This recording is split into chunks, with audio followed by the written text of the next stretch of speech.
आज विश्व बुजुर्ग दुर्व्यवहार जागरूकता दिवस है। ये दिवस हर साल 15 जून को लोगों को वरिष्ठ नागरिकों के साथ दुर्व्यवहार के बारे में जागरूक करने के लिए मनाया जाता है। जैसे जैसे बड़े लोगों की आबादी और लंबी उम्र बढ़ती जा रही है, इन दिनों बड़े लोगों का दुरुपयोग भी एक गंभीर समस्या बनती जा रही है।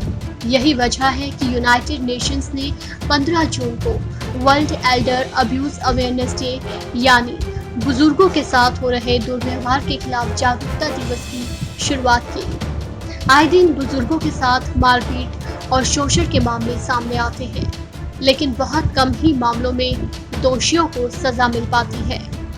हाल ही में एजवेल फाउंडेशन द्वारा किए गए एक रिसर्च में पता चला है कि भारत में कोरोना महामारी की दूसरी लहर के बीच लॉकडाउन के दौरान लगभग 73% बुजुर्गों को दुर्व्यवहार का सामना करना पड़ा।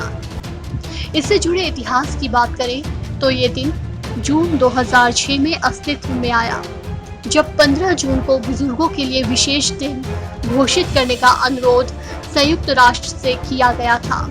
संयुक्त राष्ट्र महासभा द्वारा विश्व बुजुर्ग दुर्व्यवहार जागरूकता दिवस को आधिकारिक रूप से मान्यता साल 2011 में दी गई थी। बुजुर्गों के साथ दुर्व्यवहार दुनिया के सबसे कम संबोधित मुद्दों में से एक है। बहरहाल, जैसे जैसे समय बीतता जा रहा है, इस समस्या पर ज्यादा ध्यान दिया जा रहा है।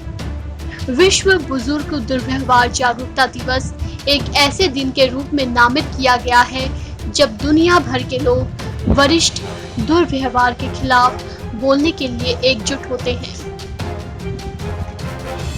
ये एक वैश्विक सामाजिक मुद्दा है जो न केवल वृद्ध लोगों के स्वास्थ्य को प्रभावित करता है, बल्कि लाखों बुजुर्ग वयस्कों की गरिमा को भी कमजोर करता है।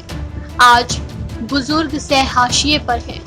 पीढ़ी अंतराल और जीवन शैली में बदलाव के कारण बुजुर्ग व्यक्ति खुद में अलगाव और असुरक्षा महसूस कर रहे हैं। इस दौर में बुजुर्गों को सबसे ज्यादा मदद की दरकार होती है, लेकिन इस दौर में ही उन्हें अकेला और तिरस्कृत होना पड़ता है।